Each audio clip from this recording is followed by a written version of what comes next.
In this video, we are going to be talking about what's going on in the market, some major updates on some of the hottest projects. And by the way, make sure to follow me on Twitter because I'll be dropping the latest alpha there. And make sure to join our Discord where we're giving away free alpha and free whitelist as well. We've given away imaginary ones, Project PXN, Carton 3D is coming up, and so much more. So if you want access to those whitelist opportunities and free alpha, make sure to join the Discord right now. Now, the first thing we're going to be talking about is the market sentiment. So what is going on in the NFT markets right now? Okay, so when we're going on OpenSea, we're going to be looking at some of the top project, public available information for everybody. We see that some of the top projects like Moonbirds, Mutant Apes, Bored Ape, Artifact, Azuki, and like these kind of top tier projects, they're pretty much sucking all the liquidity out of the market. So people are selling some of their NFTs like Cool Cats, for example, because they want to buy a Murakami flower, or maybe they want to buy an Azuki, or they want to buy a Moonbird, right? So what happens is all this money moves into these top projects, and it's not really fair to call them top project. It just means that they have the top volume, meaning more money is flowing into them. It doesn't mean that 10 years from now they're going to be the most successful. It just means that right now they have all the attention. And so because all this money is moving into these top projects, what happens is all the other projects that don't have as much interest at the moment right now, well, they become at a discount, right? So we see like Moonbirds, for example, has a 32 floor price, but then the volume has been decreasing because, when the price goes, really high, eventually it gets to a point where people are like,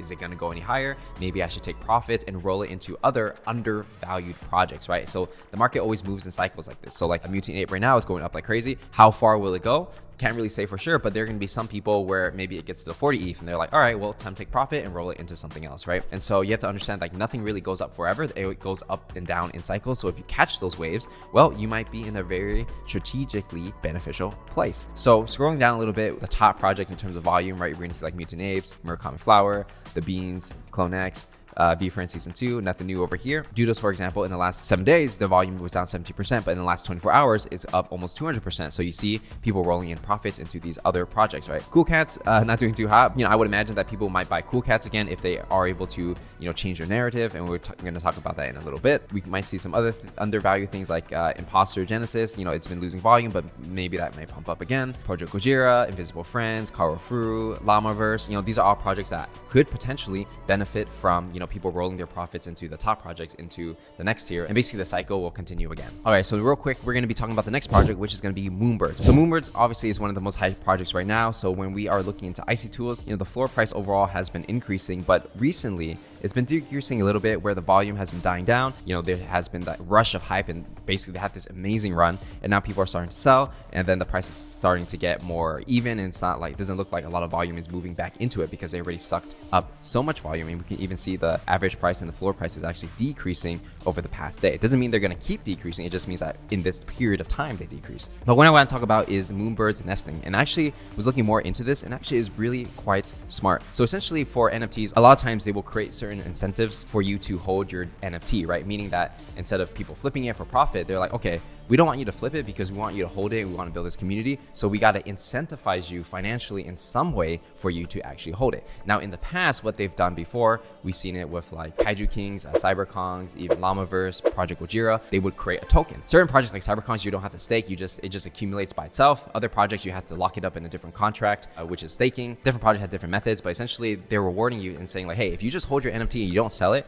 every day we're going to give you X amount of tokens. And then with those tokens, you can actually use it to buy something in a marketplace, get some whitelists, or whatever benefits they want to create in the future. Now, the issue with this is that when you create a token, you basically create an economy without knowing what your economy is going to look like 10 years from now. So it's just like a benefit for the short term. I'm not saying it's impossible, but it's difficult to understand how those tokenomics are going to work. And you have to keep like creating ways to make those tokens valuable, right? And it's like this never ending loop. I'm not saying it's impossible. I'm not saying it's bad. I'm just saying that it's a little difficult to maintain the price of a token when you're talking about 5-10 years from now, right? So what Moonbirds is kind of doing is that they are introducing this nesting idea. So instead of having a token, they're giving you all the rewards of having a token without giving you a token. So what does that mean? Well, when you're nesting, you basically create two NFTs. It's like you have your little Moonbird, right? And then you have a nest, which are two separate assets. When you stake your Moonbird, essentially you're leveling up your nest. So that means that your nest is leveling up. So first you have this little straw one, and then I think you're gonna have like a bronze one, silver, gold, and then whatever tier is next. And then like every, certain amount of days, it unlocks to the next level, and you keep leveling up. And eventually you're gonna hit a max level where your nest is maximum level. I'm not sure if you just move to another nest or what that thing is gonna be, because it's quite new, but essentially that's how it works, right? And so the reason why I think this is so smart is because they could say like, okay, we're gonna drop a new NFT with this special artist, and only people who have, this rareness are able to mint it. And everyone's gonna be like, wait a minute, I want that thing too. So let me just, hold my Moonbird. I don't want to sell because I want to buy that next thing. And they could create all this incentive without actually launching a token, because tokens become very complicated when it comes to the legal aspect of the things. Is it a security? Will the token be valuable, 10 years from now? Is, all these questions are up in the air. But when you're just saying like, hey, you're leveling up your nest like it's a video game, then nobody even has to think about the legal aspect of it. You don't have to think about the price of the thing because it's just an NFT, right? So that's actually very smart. I think moving forward, a lot of people are going to mimic this strategy because it makes things a lot more simpler. Because, we see like a lot of projects when they have tokens, it hypes everything up. And then when people realize like, oh shoot, I can't really use my token for anything, then the price goes down, right? But in this way, they kind of prevent that in some sense. It doesn't mean that they solve all the problems, but they solve the issue of rewarding holders without issuing a token in a token kind of mechanic way. Next project we're going to be talking about is going to be Cool Cats. Now, Cool Cats is one of the OG NFTs when it comes to that cute style, and they recently updated their website. There's not too much utility on the website. It kind of just shares with you different information of, what is going to happen in the future. So you're gonna have this Cooltopia play to earn type of game, I believe. You have these quests to earn milk. You have more lore, so like backstories behind the cool cats, housing, so building a house, maybe they're gonna sell land. Not too much detail on what is going on. It's just like very simple. And battle, I guess you can fight with your cool pets or your cool cats. One thing I appreciate about the website is they make it very simple, where somebody can just read this and understand like, oh, they're like building a game. Oh, you build a house, right? I see other projects where it's so confusing. You have to like bring up an Excel sheet to like figure out how to play. This one, I can see they're making an effort to make it as simple as possible. Now for the cool pets themselves, obviously the price of cool pets have been declining quite a bit over the last 90 days. Part of the reason I think is because they took so long to actually reveal their NFT, right? And only recently, like literally like 1 or 2 days ago, did some of them start revealing. So this is kind of weird. The rollout is like they're in these A's for the longest time, and then this thing comes up. It's like, okay, what is this? And then it's like, well, how come they're not revealed? And then like some of them are, right? It's just like a few random ones. So it's like the fire one I found, it's air element over here, and then they have the green one over here, which is going to be the grass one. Some of them are revealed, some of them are not. There's not too much communication that I can find on why they decided to do it this way. Because of the unclarity of how they're dropping things, it makes people a little unconfident in the project, to be honest. And just to be fair, anybody who has a cool cat, I'm not trying to FUD the project. I'm not trying to say this is better than that. I'm just literally looking at this, kind of just commenting on what they put out and giving my opinion on it. And if you don't agree with my opinion, just understand that everybody has a different perspective based on the information, and you could see it in a totally different way. And I'm open to your comments. So if you have a comment on it, leave it in the comments. But looking at the Cool Cats website, it's kind of like these things are like hatching from the eggs and stuff, but it's like there's no official announcement publicly on their Twitter. Maybe there's an AMA somewhere that I have to dig deep and find, but it's like the lack of communication really makes it difficult for people to like continue to believe in it, in my opinion, because I feel like they can do a lot with this kind of rollout. They can make this exciting. They can make these launch of these characters like something special, but instead it's just like 1 or 2 are launching at a time. It's kind of weird, to be honest. But even with that said, they got a team of like 15 to 20 people, I believe. They're still building. They're trying to build a play to earn game. There's a lot going on in the roadmap. In the short term, it looks like, okay, you're not really sure what's going on, but that doesn't mean the project can't be successful in the long term. I'm not saying it will be successful or not be successful, but I think it has a unique IP. I think they got a lot of believers, and I think if they kind of work on their messaging and roll things out more neatly and communicate things more clearly, I think they really got a shot. Another update that they quickly have is that they're doing a clothing and merch line, which is going to be launching at NFT NYC. They're partnering with Tokido. I think that's how you pronounce it. I could be wrong. I read somewhere that they do like $60 million in revenue per year.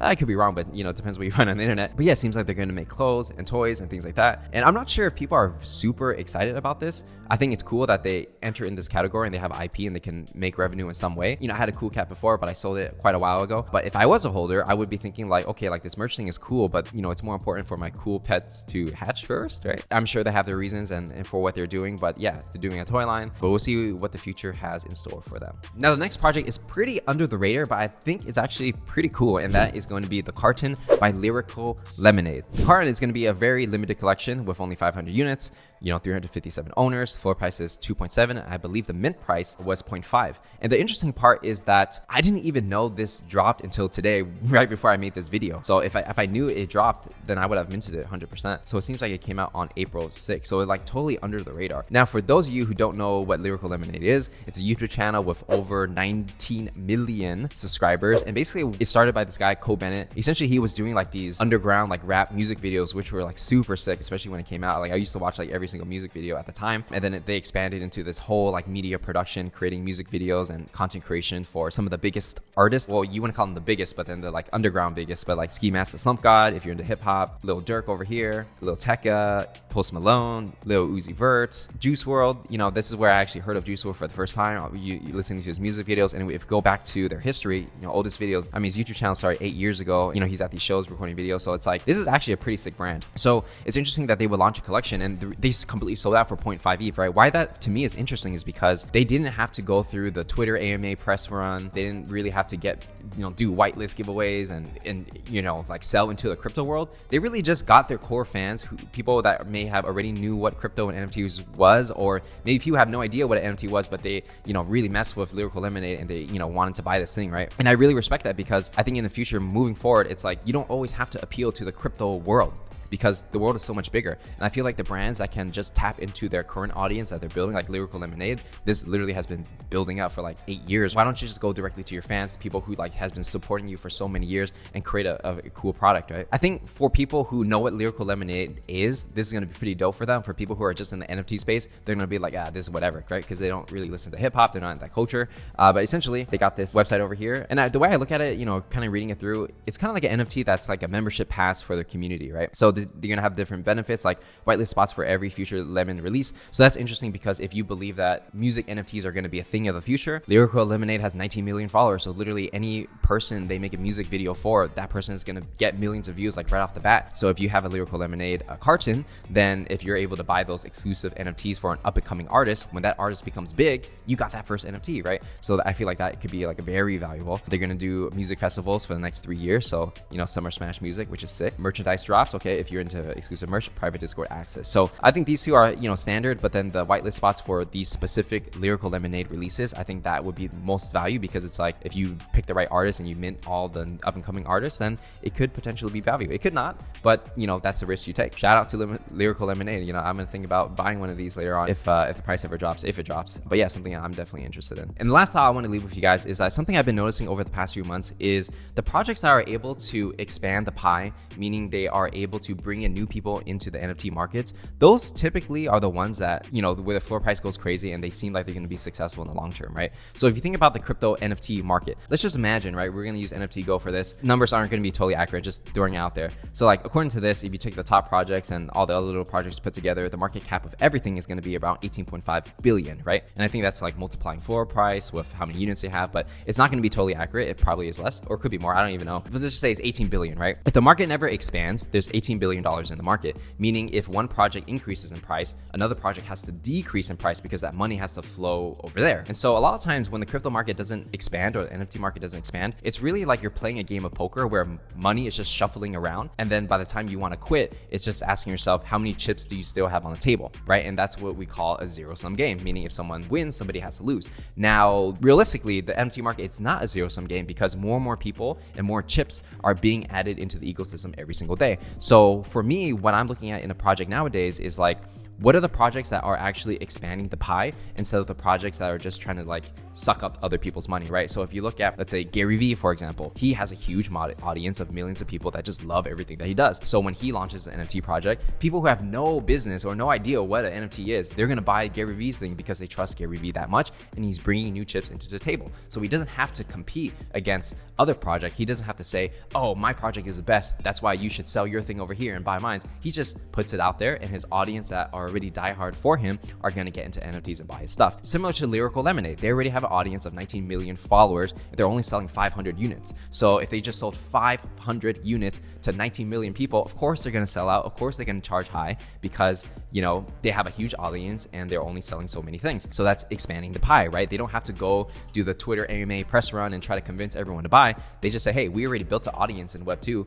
Let's bring them to Web 3. And so even Moonbirds is probably one of the best recent examples where, you know, that thing just shot up to like 30, 40 Ethereum. And it's like, you know, one of my friends who never bought an NFT before, Moonbirds was his first NFT that he pooled money together with his friends to actually want to buy, right? And so the projects that can capture the imaginations of the average person who is not into NFTs, that is something powerful that I'm always looking for. So when I'm looking to buy newer projects, let's say, for example, like I'm thinking about purchasing a Takashi Murakami seed, how I'm thinking about that is like, okay, well, Takashi Murakami is a world-renowned artist. Like pretty much everybody in the art knows who he is. So, you know, chances are that if they're going to buy an NFT, they're going to want to buy it from an established brand. So that's why Murakami flower, you know, it depends on their entry and exit. Right now it's like 5 to 7 ETH. Might be a good thing because it's like, can that project bring in more eyeballs into the ecosystem? You know, does Takashi Murakami need to go on all these Twitter AMAs to convince people to buy? Probably not. And that's very, very powerful. So yeah, that's something I would leave you guys with because so far, you know, over the past couple months, that's something I've been noticing. And, you know, I think when you look at projects, you should kind of have that framework to see